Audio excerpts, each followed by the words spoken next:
Kailangan mong mag-ingat.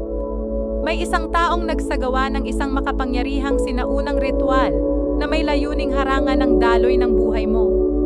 Isang babaeng naiinggit ang kumikilos laban sa'yo. Pinupuntirya ang iyong pera at buhay pag-ibig. Gusto mo bang malaman kung ano ang ginawa niya? Maaari kong isiwalat ang lahat. Pero una, kailangan mong protektahan ang iyong enerhiya. Pindutin ang follow at itype ang 44 sa comments para ma-activate ang iyong kalasag. Ang babaeng ito ay mababa at mataba, at tahimik kang pinagmamasdan na may inggit sa puso.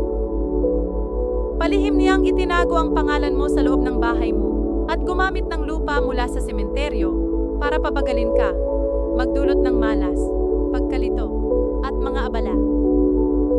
Layunin niyang hindi mo marating ang kapayapaan o kaligayahan kailanman. Ngunit hawak mo ang kapangyarihang sirain ang sumpang ito.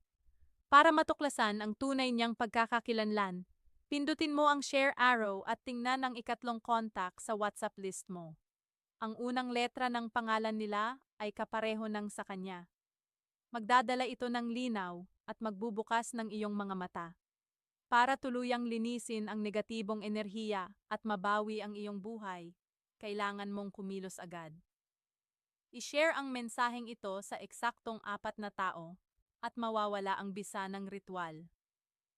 Kapag nagawa mo na ito, mapapalibutan ka ng proteksyon at mabubuwag ang madidilim niyang plano.